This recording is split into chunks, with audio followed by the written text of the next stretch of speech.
Hello, everybody. My name is Sydney Rosat. Welcome to my YouTube channel. So, pretty much the past couple weeks, I've been recapping Love is Blind, and I thought that I would stop after the show ended, but unfortunately, there have been some developments that one of my subscribers was kind enough to share with me in the comment section. But before we fully get into what's going on, make sure you like, subscribe, comment, and share for more content.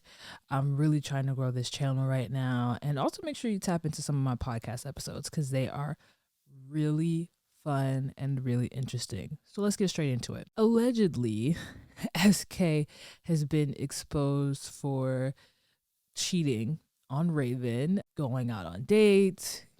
He seems to have a presence on Hinge, the dating app. I don't want to say there were red flags with SK because he really did a good job of curating the good guy, I'm a square facade. I will say though, there were eyebrow raisers with the inconsistencies in what he claimed to want. I also think that SK's cultural background, and y'all are gonna hate me for this, but this is the truth. He is a Yoruba man. For those who don't know, Yoruba is a tribe in Nigeria. They're a very large tribe, and their men are known as devils, demons. And the reason being is that they have a really bad track record with being faithful, honoring commitments that they make, so on and so forth. It's pretty much like a running joke among the African diaspora. Like, they are considered the worst of the worst to date. And I was kind of hoping that SK would prove us wrong in that regard, because this is a stereotype that I've experienced in my dating life too. I've talked to a couple Nigerian men, and it was always very short-lived because there were always way too many red flags. But I was hoping that he would kind of prove us wrong. I always love when people prove stereotypes wrong because it kind of puts us in our place, right? It kind of humbles us. It makes us remember that no, we can't just throw all Yoruba men and all Nigerian men under the cheater umbrella. He failed us. He failed miserably, man. He failed so miserably in this regard. My goodness. And I'm gonna put in everything that I could find, right? All the people talking about it. Okay, guys, so here are all of her receipts. She posted it on her page. Don't you fucking come for me. I didn't make up this rumor. This is just tea that's going around tonight. Pause and read. SK from Hinge. Why are you on Hinge when you got a bitch? Okay, go read. Look, he doing all the fucking talking. Oh my God, thirsty. You not only a cheater, but you a thirsty cheater. Gave her Instagram because he can't post his bitch for a year and a half. Trifling. Talking about I'm going to Cabo. Okay. We had pictures of Raven and him in Cabo, but he couldn't post them till a year later. Trifling.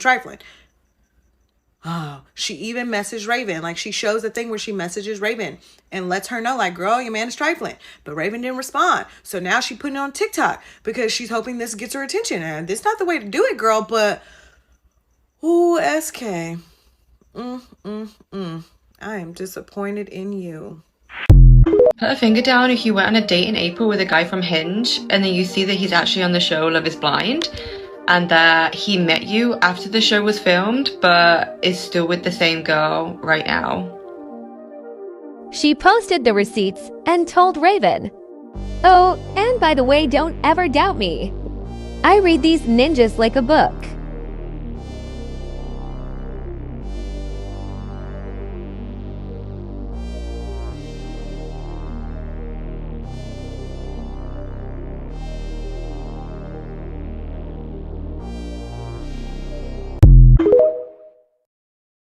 Another one, thank you. Another one, thank you. Another one, thank you. Another one, thank you. Another one, thank you.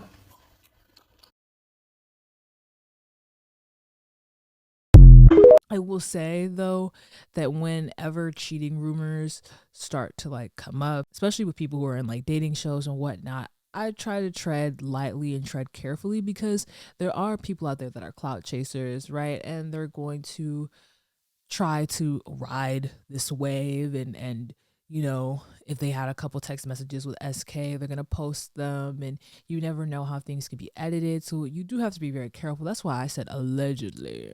I don't want to get sued. Allegedly.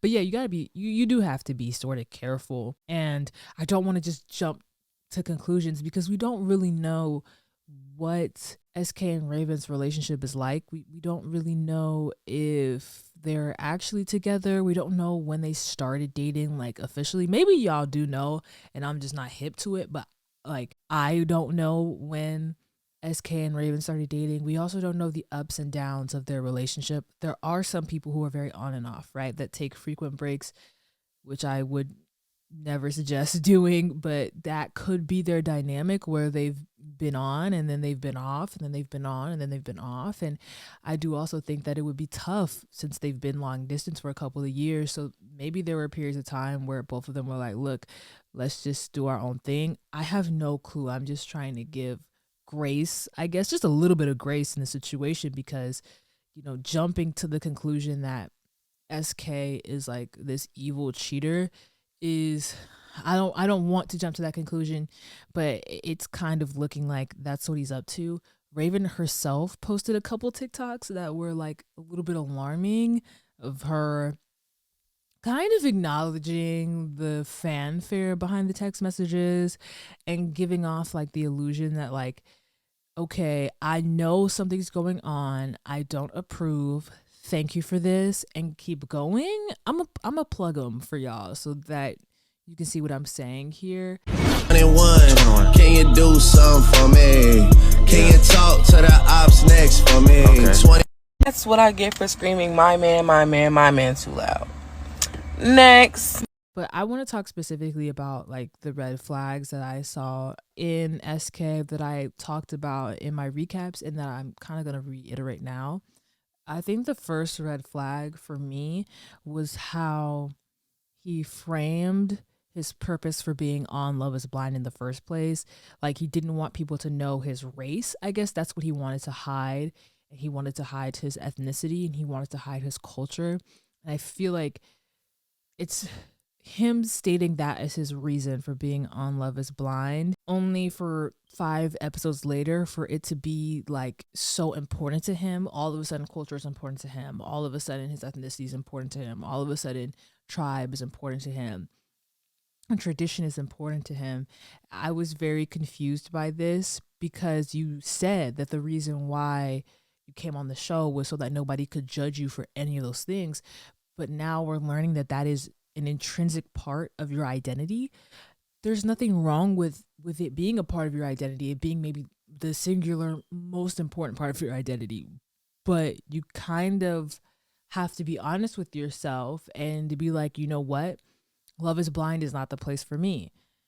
The second thing was when he talked about his dad being poly or some form of poly, a very patriarchal form of poly, if that makes any sense. So basically his dad's doing his thing and his wives cannot. And he talked about how he didn't want this form of lifestyle, that it wasn't, I don't know the word he used for it exactly, but he pretty much was saying that it just didn't make sense for him.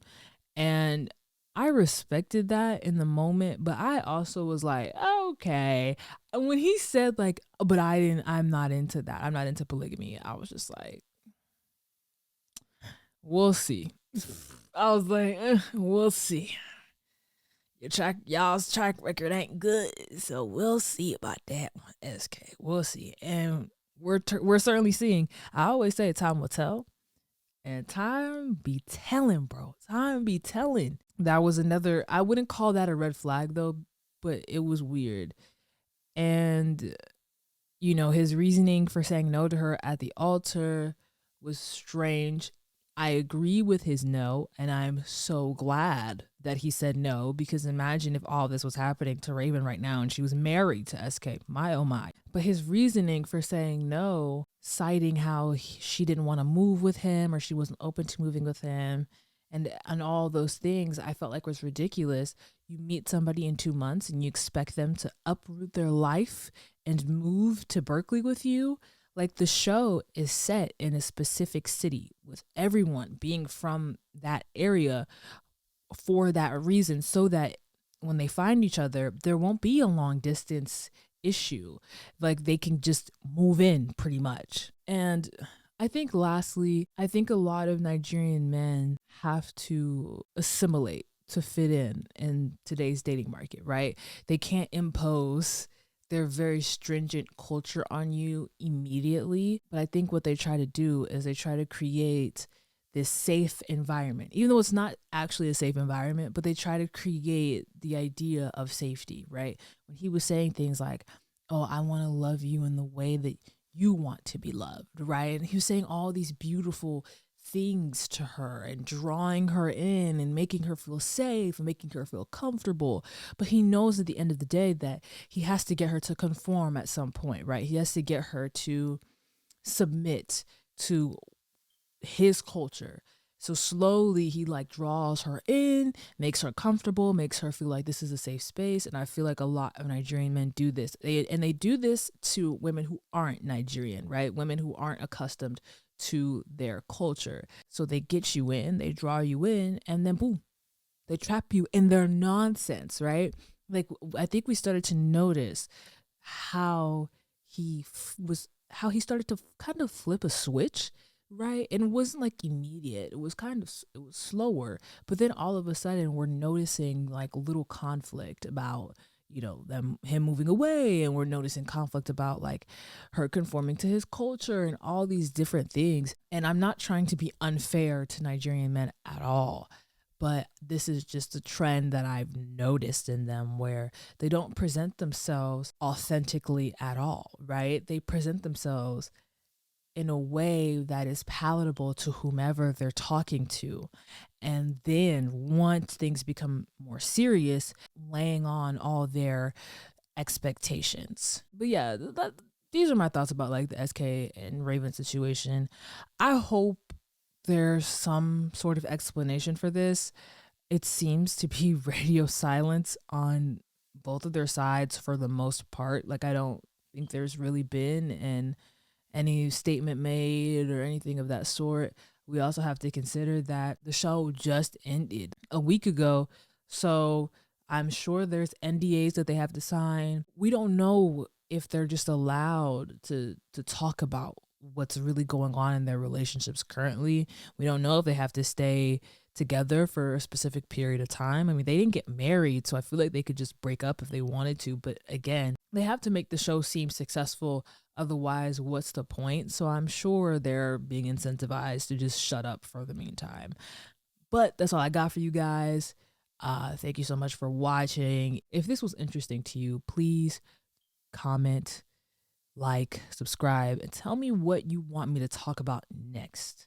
I am going to try to push out as much content as I can. I'm currently in a gap year, so I'm just like, let me just get this channel going so that when I get back to school, I have a little bit of an audience. So thank you so much for watching. Peace.